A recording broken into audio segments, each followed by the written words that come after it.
Breakfast is widely touted as not only the most important meal of the day in general, but specifically in relation to weight loss.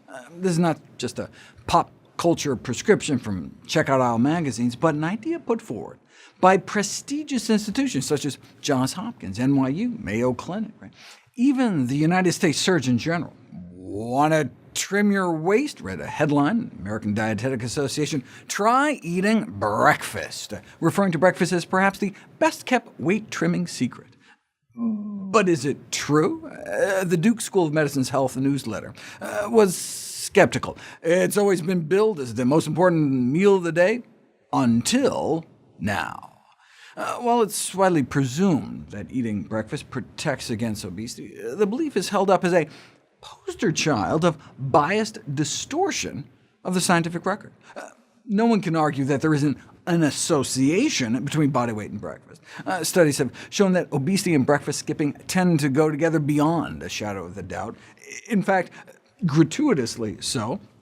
By 1998, we already had what might be considered strong evidence of an association between breakfast skipping and obesity, but researchers continued to repeat such studies to the point of ridiculousness. This meta-analysis found that by 2011, the combined p-value had reached 10 to the negative 42.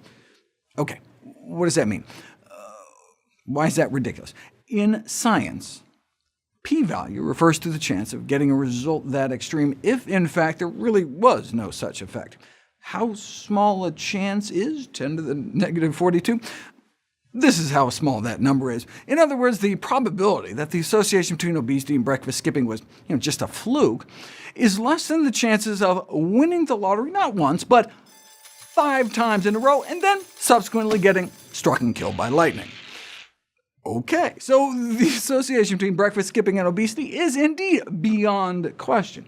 We know the association is true. People who skip breakfast are more likely to be overweight. That's beyond a shadow of a doubt. The question, though, is whether that ironclad relationship between breakfast skipping and obesity is actually cause and effect. To illustrate the difference between correlation and causation, let me share an example of the manipulation of science by the candy industry. The National Confectioners Association had the gall to warn parents that restricting candy may make their children fat. They justify this outlandish claim with this study that they funded, of course, that showed that candy-consuming children and adolescents were significantly less likely to be overweight and obese.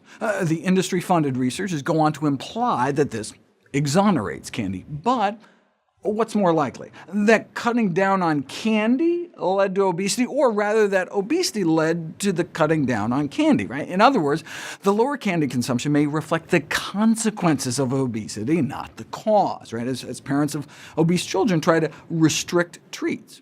Similarly, the finding that those who skip breakfast tend to be heavier is equivalent to saying that those who are heavier tend to skip breakfast, right? It doesn't seem to be more likely that overweight individuals might just be skipping breakfast in an effort to eat less, rather than eating fewer meals somehow leading to weight gain. Now it's possible that skipping breakfast could slow your metabolism or cause you to overeat so much later in the day that you gain weight, but you can't know for sure until you put it to the test. Sometimes randomized controlled trials are infeasible, impossible, or unethical. I mean, to test to see if parachutes save lives, you can't exactly boot half the people off a plane without them, but you could easily randomize people to eat breakfast or not, and just see what happens. And it turns out eating breakfast does not seem to affect your metabolism rate or sufficiently suppress your appetite. Most studies, 95%, found that eating breakfast tends to lead to the same or greater caloric intake over the day. Even when people ate more at lunch after skipping breakfast, they didn't tend to eat an entire breakfast worth of calories more, and so ended up eating fewer calories overall. For example, feed people about a 500-calorie breakfast, and at lunch they may eat about 150 calories less than those randomized to skip breakfast, but they would still end up with about a 350-calorie surplus over the breakfast skippers. Does this then translate into weight gain over time? Researchers at Brigham Young University randomized 49 women who habitually skip breakfast to either start eating breakfast or continue skipping. If breakfast somehow magically leads to weight loss, then the newly eating breakfast group should benefit. But no, compared to those who continued to skip breakfast, adding the extra meal led to hundreds more daily calories consumed and nearly half a pound of weight gain a week. If you already eat breakfast and start skipping it, will you lose weight? We'll find out next.